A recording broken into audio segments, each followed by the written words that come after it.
Bom, vou começar pela primeira parte da história.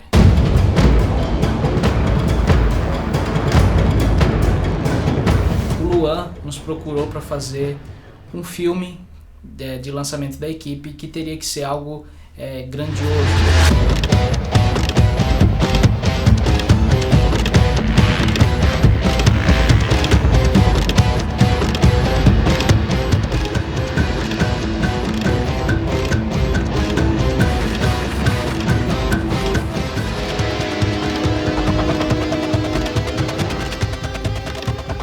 Então, o Sérgio entrou em contato comigo e comentou que estava trabalhando num projeto da Yamaha e que precisava a trilha sonora original. E o Davi foi produzindo antes mesmo de a gente gravar o filme. E logo a gente teve também a ideia de usar instrumentos Yamaha, porque a gente já tinha alguns instrumentos aqui no estúdio, já trabalhava. Alguns músicos parceiros nossos aqui também já trabalhavam com instrumentos Yamaha. E quando a gente foi gravar o filme, a gente já tinha uma guia, uma primeira versão de uma trilha sonora que a gente já gostava muito. Só que na hora de editar...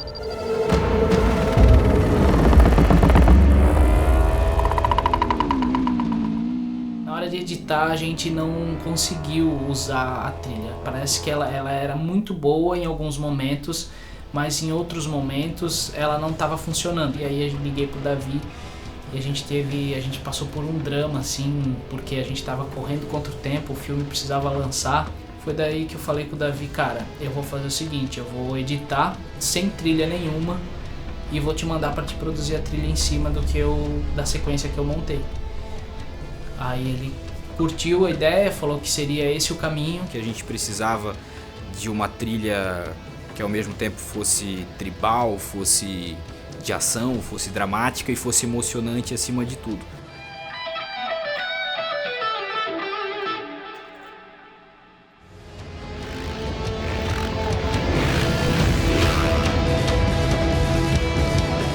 A parte percussiva foi a mais fundamental, porque foi onde a gente encontrou uma forma de tornar a trilha emocionante, mas com uma energia muito pra frente, assim, sabe? Uma parada bem tribal, bem ancestral, assim. Então a gente usou o artifício da dinâmica para tornar a trilha interessante do começo ao fim e também para abrir mais possibilidades na hora da montagem. Alguns sintetizadores que trazem um tom um pouco mais moderno, um tom de 2022 e tal. Que é a ideia, né? As motos da Yamaha estão cada vez mais modernas. Esse dinamismo que o Davi deu para a trilha, a gente não iria encontrar em lugar nenhum. A gente poderia ter comprado uma trilha sonora de um banco de trilhas, a gente poderia ter usado alguma outra trilha sonora, a gente não iria ter isso em lugar nenhum se não fosse original, porque o Davi produziu exatamente com a necessidade da montagem, a necessidade das imagens. E aqui entra na parte da apresentação dos pilotos, que a gente trabalhou com bumbo e uma caixa justamente para poder sincronizar com o aparecimento do nome dos pilotos, com a categoria deles e tudo mais, né? Então isso depois foi um trabalho que a gente sincou com a parte de efeitos visuais também e tal. E essa é uma das vantagens de trabalhar com trilha sonora original, onde a gente consegue, não só na parte de montagem de vídeo, mas na parte da criação musical, a gente consegue fazer sincronizações entre as duas partes.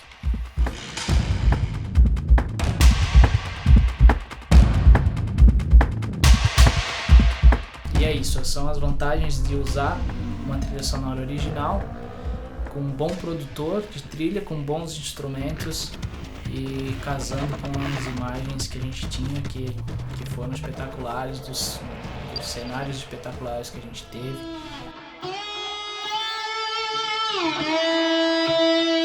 E ver uma ideia que saiu simplesmente da minha cabeça, de um momento de inspiração, num vídeo com muitas pessoas envolvidas, com pilotos, com toda a equipe e com toda a roupagem que a gente deu, com todo o tamanho que a gente deu para essa trilha, é muito satisfatório.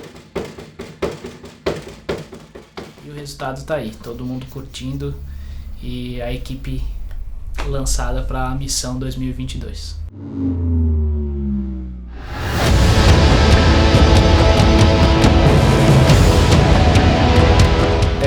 É uma trilha épica e não tem como não ser, porque quando as pessoas consomem esse tipo de conteúdo, quando elas assistem campeonatos de motocross ou rally, qualquer coisa off-road radical, elas têm essa sensação de que as pessoas estão fazendo uma coisa muito incrível. E realmente estão.